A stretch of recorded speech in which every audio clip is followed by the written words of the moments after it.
Aí, por favor, no livro de 2 Reis, capítulo 6 e verso 8, eu quero ser bem direto para nós ganharmos tempo, acabarmos no horário e sermos abençoados pela palavra de Deus. 2 Reis, capítulo 6, e nós vamos ler a partir do verso de número 8. Ora, o rei da Síria estava em guerra contra Israel. Depois de deliberar com os seus conselheiros, dizia: montarei o meu acampamento em tal lugar. Mas o homem de Deus mandava uma mensagem ao rei de Israel: evite passar por tal lugar, pois os arameus estão descendo para lá. Assim o rei de Israel investigava o lugar indicado pelo homem de Deus. Repetidas vezes Eliseu alertou o rei que tomava as devidas precauções. E isso enfureceu o rei da Síria, que, convocando os seus conselheiros, lhes perguntou: vocês não me apontarão qual dos nossos está do lado do rei de Israel? Respondeu um dos conselheiros: nenhum de nós, majestade, é Eliseu, o profeta que está em Israel, que revela ao rei de Israel até as palavras que tu falas em teu quarto. Ordenou o rei: descubram onde ele está, para que eu mande capturá-lo.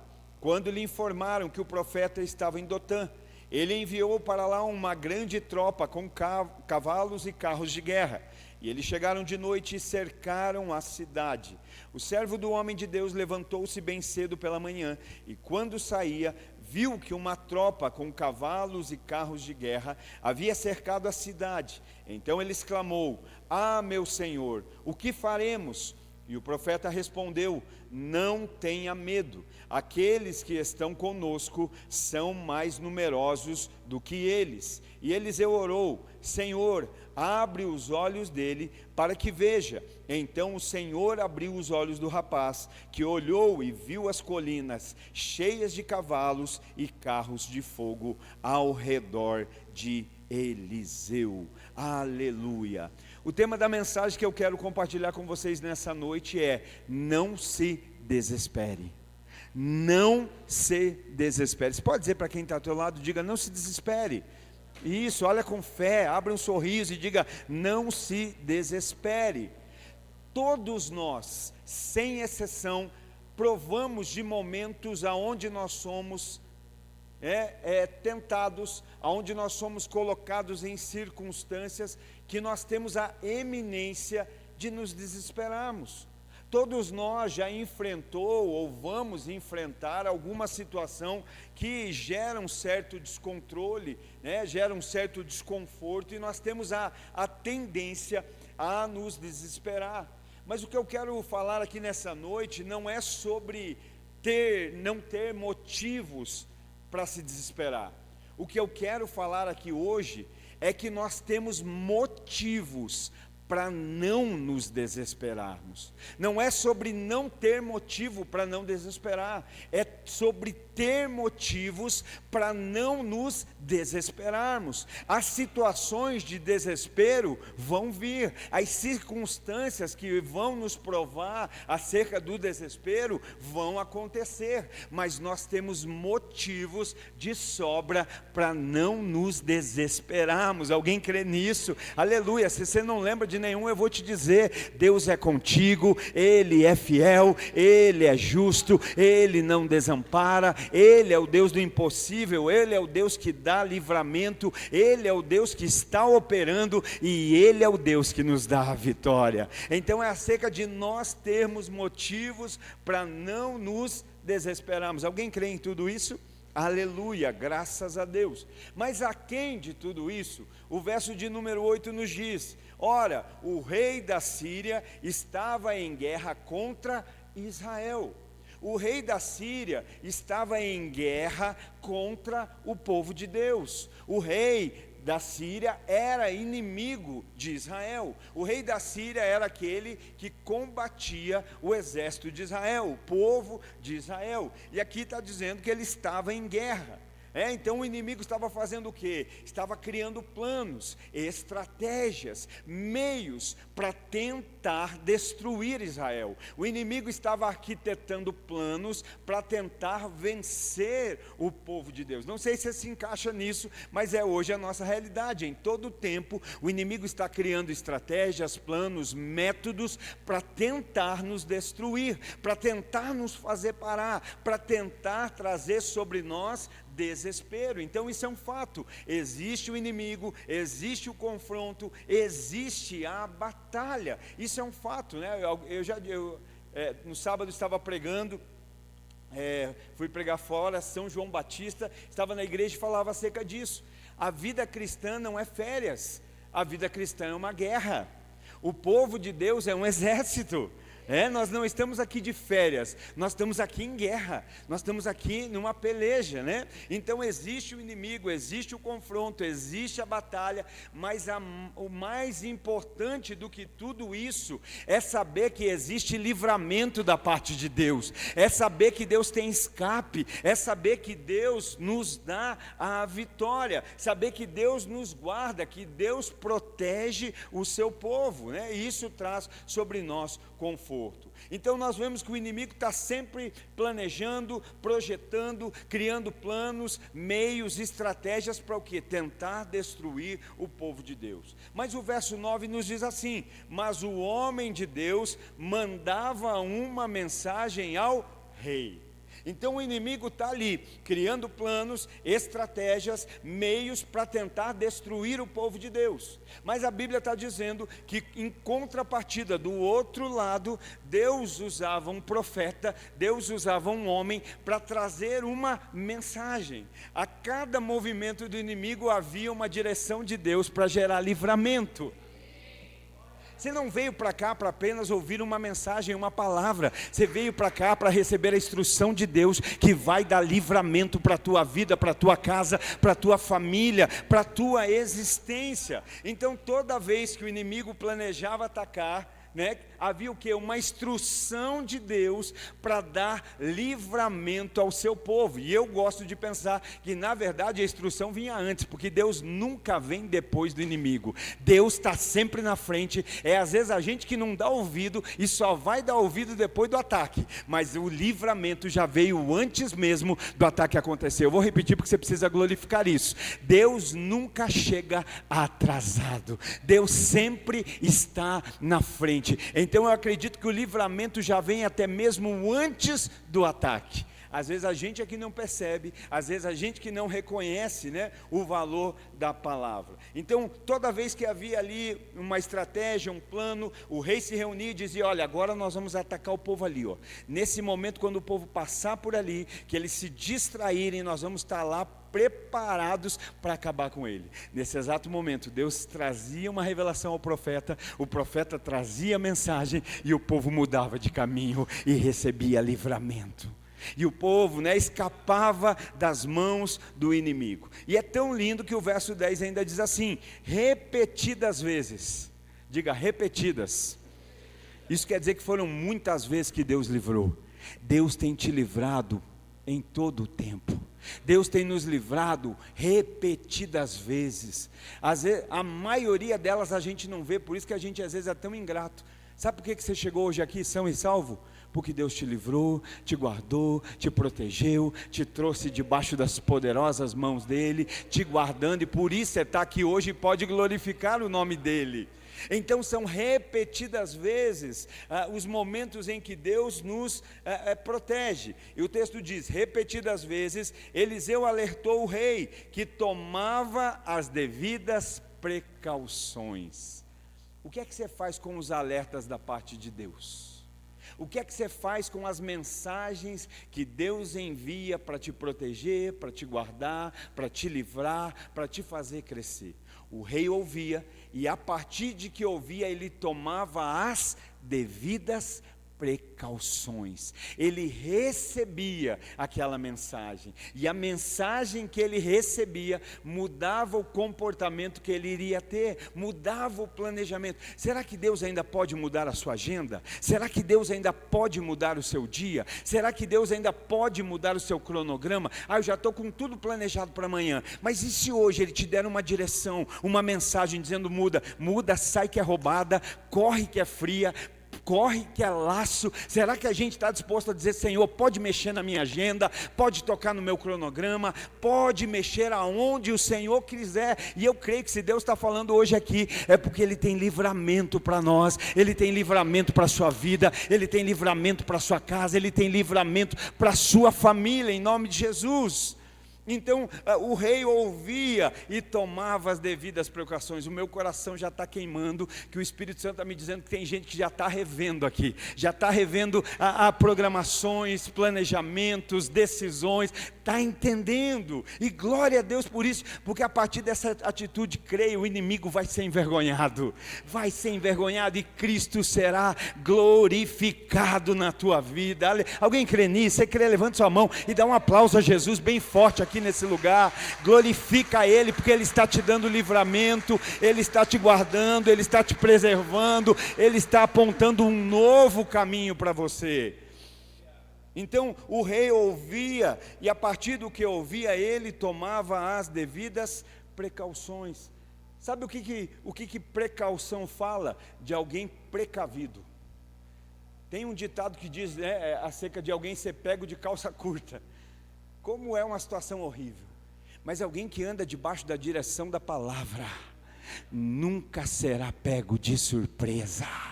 Alguém que anda debaixo da instrução da palavra de Deus está sempre precavido, está sempre preparado. Eu estou um passo na frente, né?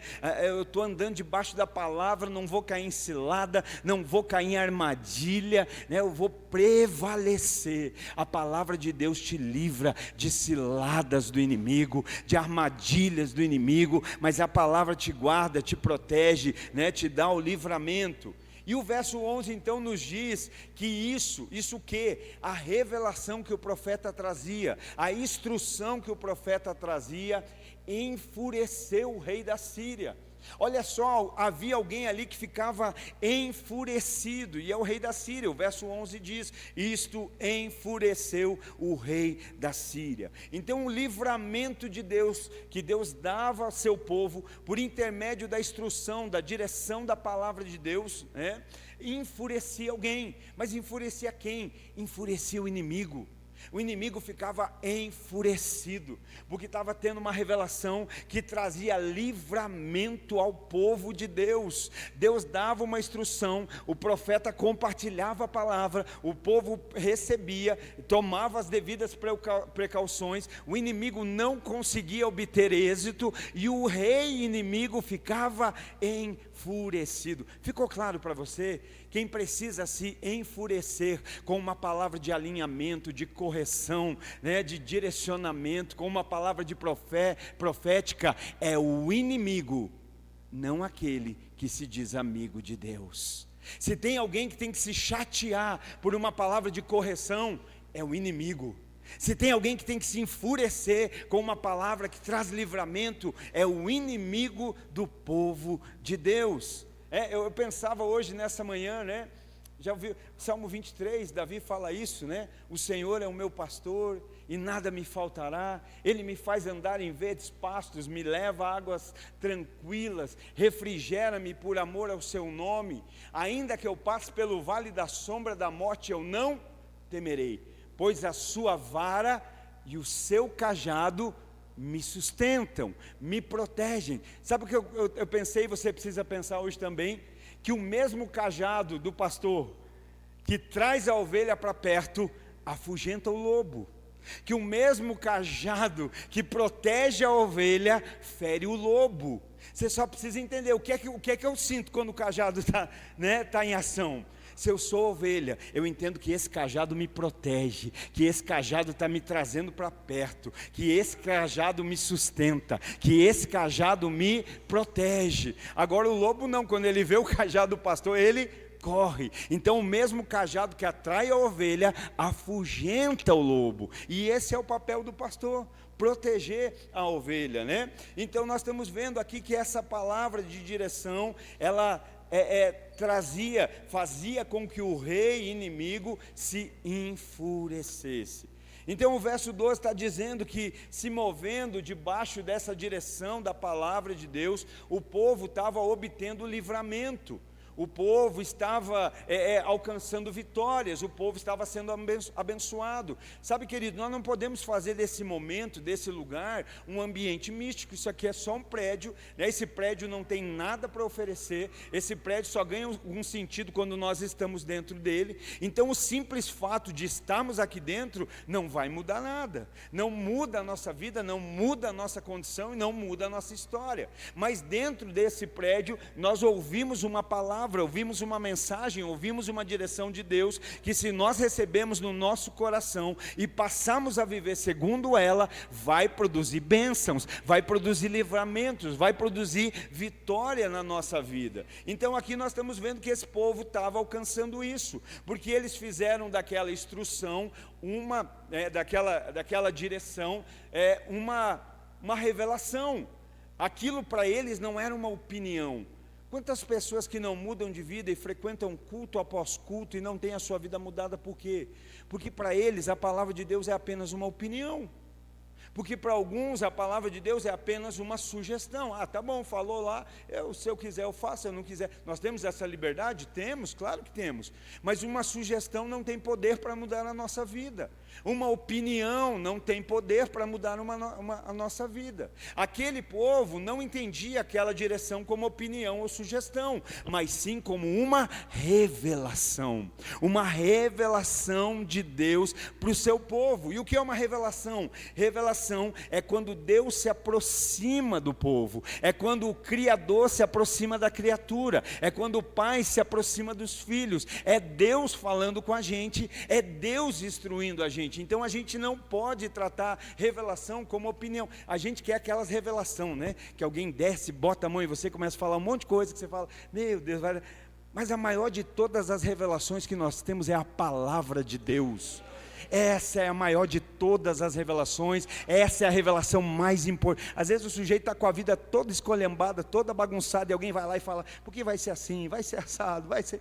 Às vezes nem o sujeito mesmo acredita, porque ele sabe como ele está. Então a maior quer revelação para a sua vida? Receba a palavra de Deus, receba a instrução da palavra, receba a direção da palavra, deixa ela alinhar, deixa ela ajustar, deixa ela guiar os teus caminhos. Você pode dar um glória a Deus pela palavra? Aleluia! Então eles recebiam como uma revelação.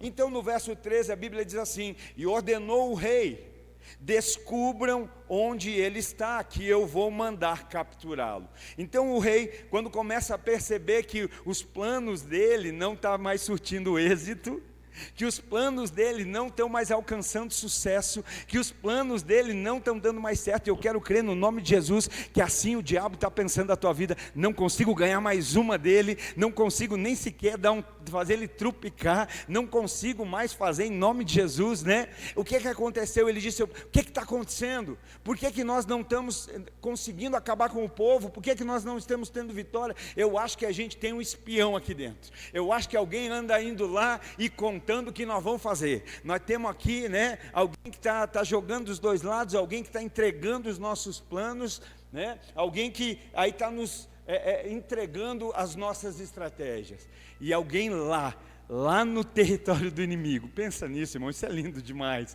alguém no meio do povo, do exército da Síria, junto com o rei da Síria, junto com o rei que era inimigo do povo de Israel, vai dizer assim, rei, não é espião não é ninguém que está entregando nada aqui, não é um dos nós que está contando, sabe o que está acontecendo? É que tem profeta naquele lugar, tem profeta lá, que tem revelação de Deus, que tem instrução de Deus, e Deus está instruindo esse povo. Quando o rei fica sabendo disso, sabe o que o rei faz? O rei diz, então nós precisamos capturá-lo, nós precisamos calar essa boca, nós precisamos fechar essa voz que frustra os planos do inimigo. Olha só, há um mover do inferno para calar vozes que são instrumentos da parte de Deus para trazer livramento para o seu povo.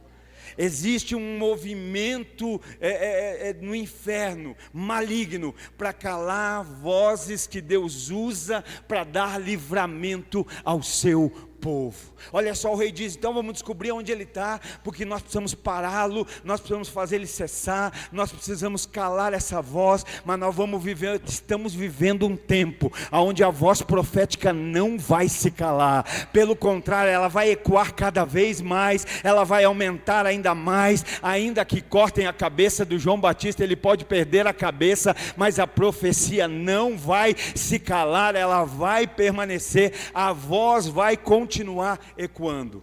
Só te dou um conselho: não seja um dos que se agregam para calar essas vozes, não seja alguém que está patrocinando uma ação maligna para calar a voz. Está me incomodando, está me enfurecendo, eu vou rever meus princípios, mas essa voz não pode se calar, essa voz não pode cessar. Está trazendo algum desconforto, peraí, tem algo errado, eu vou ver onde eu estou posicionado, mas essa voz não pode se calar. Tem alguém que ora para que a voz de Deus não se cale no meio do seu povo, que ela prevaleça, que Deus use cada vez mais para denunciar o engano, o pecado, a mentira, e que nós possamos crescer em verdade e vida.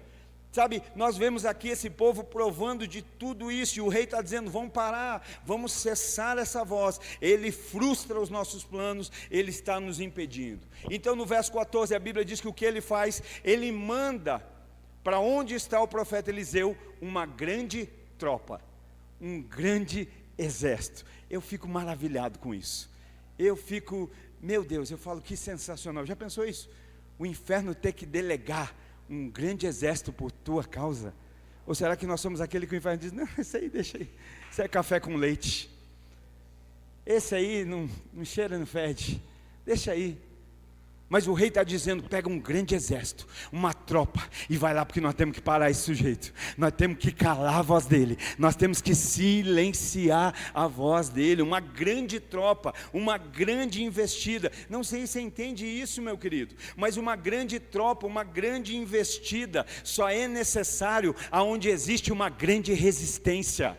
A gente só precisa mandar um grande exército onde a gente sabe que o confronto vai ser pesado, vai ser forte, onde o exército que está lá esperando é forte. Olha o que o texto diz. O texto fala de um exército do rei da Síria, e do outro lado tem quantos?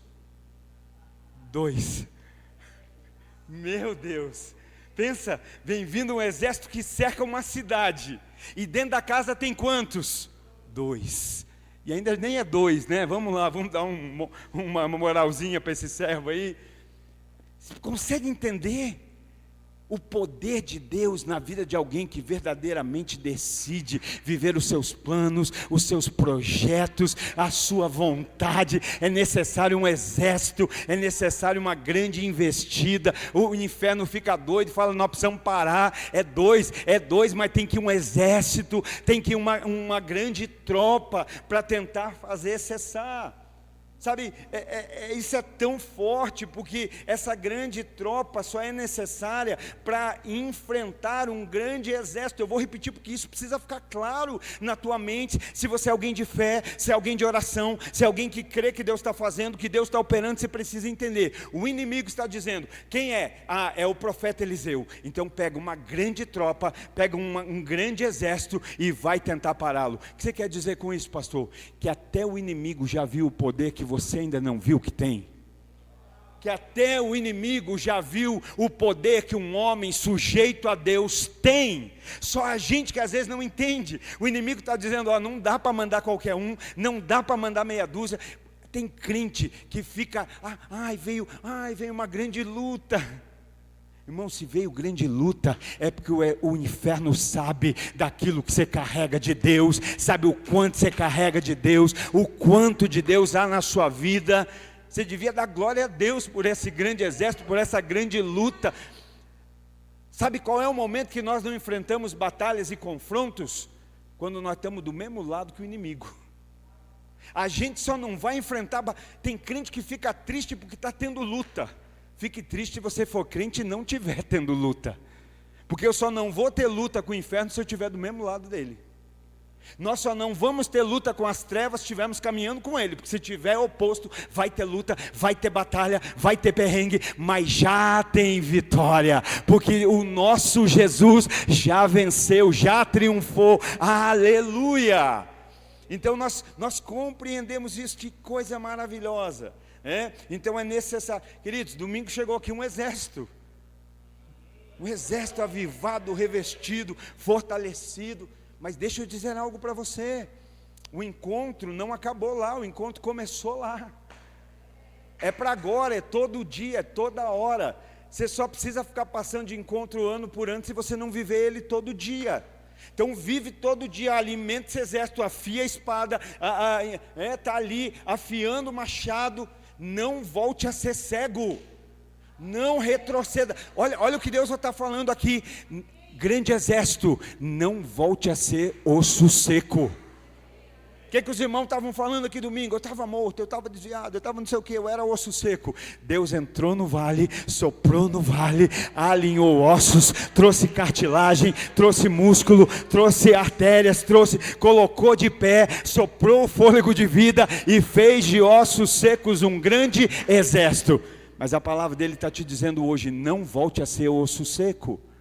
Não volte a ser cego, alimenta todo dia, treina todo dia, afia a espada todo dia, oração, Bíblia, devocional, vida com Deus, só começou lá, e eu só vou crescer nesse relacionamento, nós só vamos crescer. Tem alguém que concorda com isso? Tem alguém que pode dar glória a Deus por isso?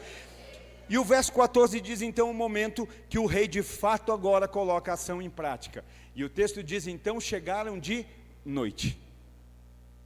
Porque é assim que as trevas se movem, no escondido, no encoberto, no escuro. É assim que as trevas se movimentam, naquilo que está oculto. Então eles chegaram de noite, sorrateiro. Esse não é o princípio das luzes, esse é o princípio das trevas. As trevas se movem assim, e se movendo de noite, escondido, quietinho, ali tudo encoberto, eles cercam a cidade. Não é uma maioria que está dentro da casa, mas quem está dentro da casa é precavido, quem está dentro da casa tem revelação de Deus, quem está dentro da casa, aleluia, tem direção de Deus, quem está dentro da casa prova de livramento de Deus, e eles chegam e cercam a cidade. E aí no verso 15 diz que o servo de Eliseu, o acordar, o servo do homem de Deus, eu acho interessante que não cita o nome do servo, e nem também chama ele de discípulo, o servo do homem de Deus, verso 15, E aí quando fala desse servo, eu me lembro do servo de 1 Reis capítulo 18, lembra do momento que Elias está no monte, ele acaba com os pseudos profetas, ele vai acabar com os profetas, e aí ele vai confrontar Acabe. Lembra do momento que ele vai subir no alto do monte, e aí ele diz para o servo dele, servo, vai e olha para a banda do mar, e olha para ver o que você está vendo lá, e o servo vai 1, 2, 3, 4, 5, 6, e a gente acha até bonito, fala, não, é 7 a perfeição, o número de Deus. Eu entendo que desde a primeira vez o servo não estava vendo o que o seu Senhor estava vendo. O servo não tinha a mesma visão. O profeta, quando manda, já sabe o que ele vai ver, mas ele vai 1 e não vê, vai 2 e não vê, Nós não precisamos de 1, 2, 3, 4, 5, 6, 7 conferências para ver. Não precisamos de 1, 2, 3, 4, 5, 6, 7 encontros para ver. Nós não precisamos de 1, 2, 3, 4, 5, 6, 7 legendário para ver. Não, nós vamos ser um povo que debaixo da revelação, debaixo da direção, quando o profeta falar vai ver, a gente vai, e pela fé já vai ver, em nome de Jesus. E aí isso me lembra, porque aquele servo também não tem o seu nome relatado, é um servo. E aí a gente pensa, mas nada a ver, ele só viu na 7ª. Só que sabe o que é interessante? Você lembra quando Eliseu começa a ser discípulo de Elias? E Eliseu está lá colado com Elias. Elias fala, olha, vou para cá, vou com você. Vou para lá, vou com você. Vou para lá, vou com você. Posso te pedir algo, Elias? Pode, pede. eu só quero porção dobrada do teu Espírito. Só isso, é só porção dobrada. Dura coisa se me pedir, o que você pediu não é fácil, mas eu vou te dar a receita. Se você estiver comigo, quando eu for arrebatado aos céus, você vai receber. Se você estiver comigo, quando eu for levado para o Senhor, você vai receber a porção dobrada do meu Espírito. Elias cola na voz profética, cola na direção de Deus, está ali junto. Quando Eliseu, né, cola em Elias. Quando Elias está subindo, Eliseu está na terra dizendo assim: meu pai, um dia o Senhor lançou a capa sobre mim, lembra? Eu estava lá no arado, eu estava cuidando dos bois, o Senhor lançou a capa e o Senhor me chamou para caminhar, e eu ouvi, e eu fui precavido e caminhei debaixo da direção profética, e eu estou aqui, o Senhor está subindo e eu estou aqui. Meu pai, o que é que Elias faz? Elias lança a capa, porque a capa não é para o céu, a capa é para a terra. A capa não vai ser usada no céu, a capa vai dar continuidade no ministério aqui na terra. E aí Eliseu vai viver o que? Eliseu começa onde Elias termina. Deus realiza o dobro de milagres na vida de Eliseu do que realizou na vida de Elias. Mas por que você está falando tudo isso? Porque será que talvez não era para aquele servo ter vivido tudo isso? Será que não era para aquele servo ter desfrutado de tudo que Eliseu desfrutou? A oportunidade ele teve, ele só não teve atitude. A oportunidade estava diante dele, mas ele só não estava comprometido com a oportunidade que Deus estava gerando. A minha oração nessa noite é que Deus abra a visão de nós aqui como servos, como discípulos, para que a gente não fique reclamando de falta de oportunidade. Oportunidade tem, e vai ter cada vez mais, no nome de Jesus vai ter cada vez mais. Nós é que precisamos ter responsabilidade com as oportunidades que estão surgindo. E aqui nós encontramos um outro servo, e a gente fala: mas é servo, pastor? E aí esse servo acorda de manhã e vai sair. Nós vamos entender aqui por quê, né?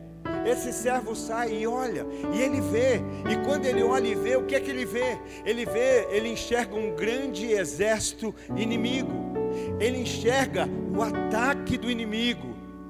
Sabe, é triste, mas tem gente que até está no mesmo ambiente, que até anda no mesmo passo, mas só consegue ver o que é ruim, só consegue enxergar o que é ruim. Tem tanta coisa maravilhosa acontecendo, tanta coisa boa, tanta coisa grandiosa, e a pessoa só sabe ver o que é ruim, só sabe enxergar o que é ruim, só sabe enxergar aquilo que desagrada, só sabe enxergar aquilo que não traz vida.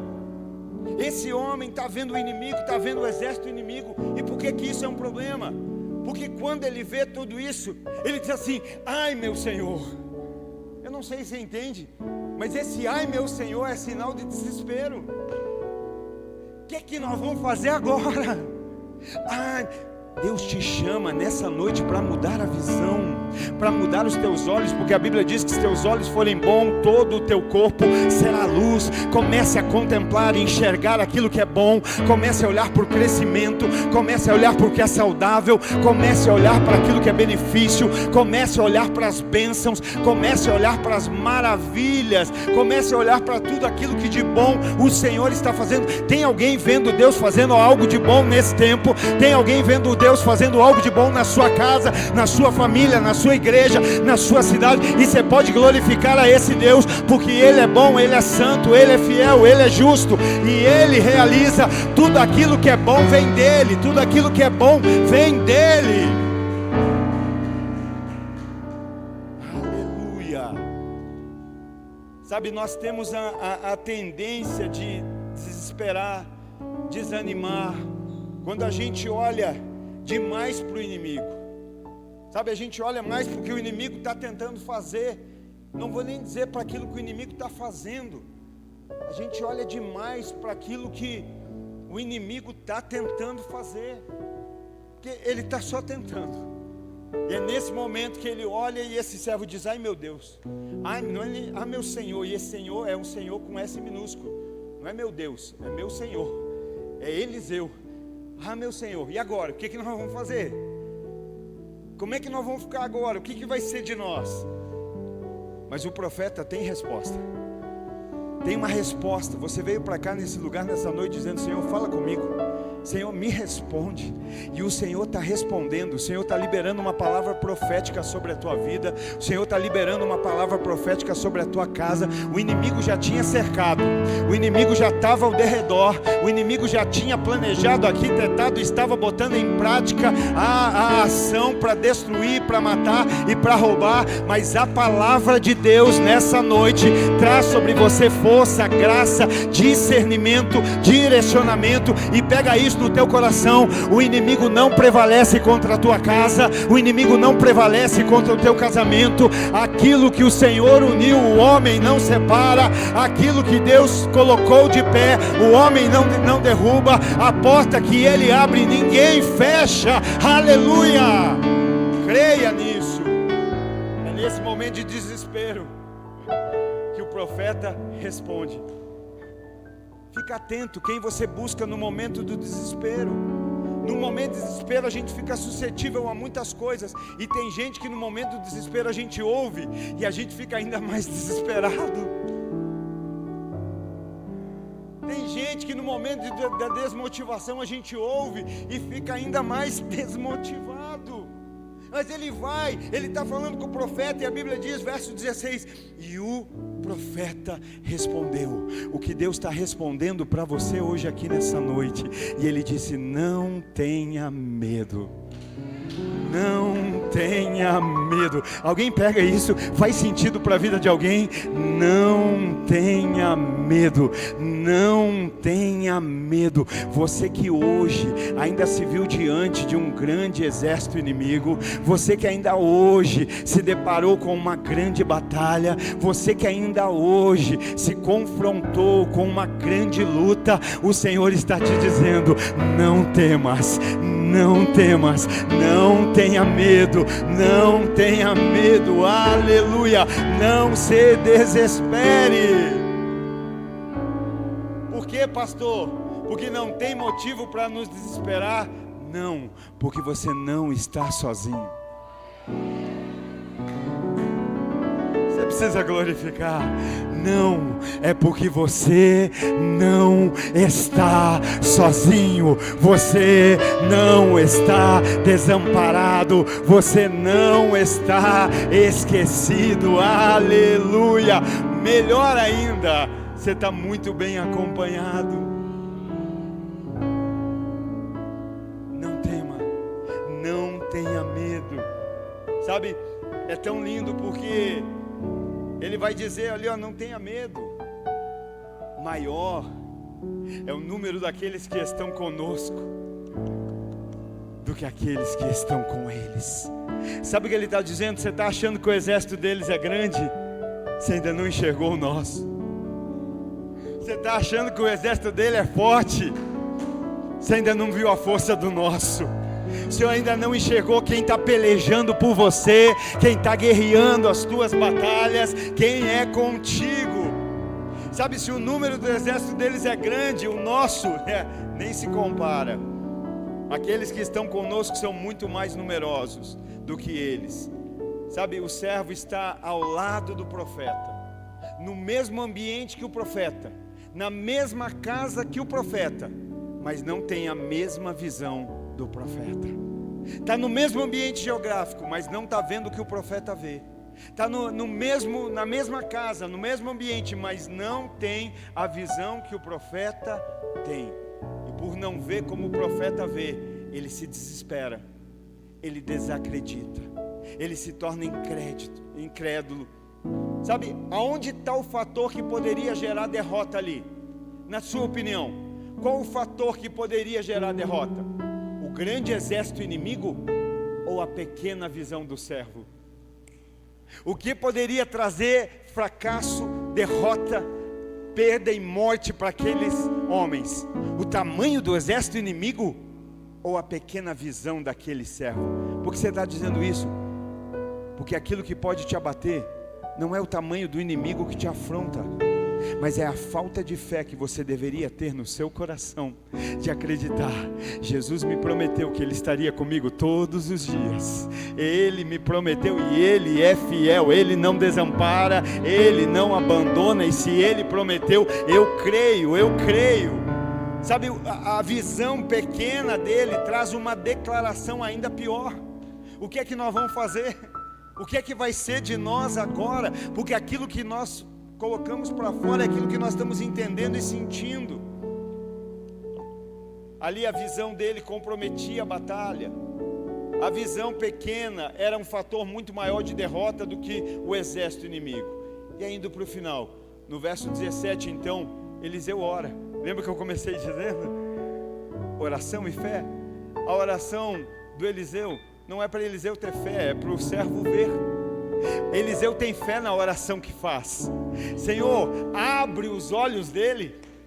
Abre os olhos dele, porque ele está no mesmo ambiente que eu, ele está na mesma casa que eu, mas ele não está vendo o que eu estou vendo. Nós estamos aqui há um tempão dizendo, olha, grandes coisas, irmão, se prepara para o de repente, se prepara para o sobrenatural. E aí tem uns servos que ficam olhando, dizendo, está viajando, não tem nuvem nenhuma, nem do tamanho da mão de um homem, aleluia. Pode não ter nuvem no céu, mas tem alguém acima do céu, em um alto e sublime trono, que aquilo que ele promete, ele cumpre.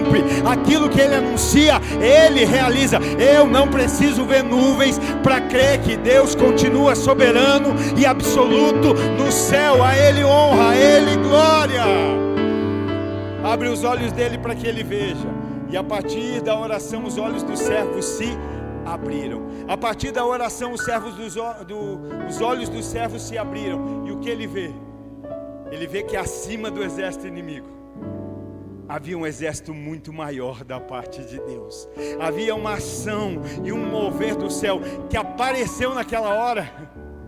Tem coisas que você vai descobrir hoje que já estava disponível há muito tempo para você, para a sua vida, para a sua casa. Você vai enxergar hoje, mas já estava disponível há muito tempo. E ele vê o mover do céu. Que hoje, através da oração no nome de Jesus, você veja que Deus está presente, que Ele está atuando, que Ele é fiel, que Ele está te livrando e que Ele pode sim te dar vitória em nome de Jesus. Fica de pé, por favor. Aleluia. O verso 17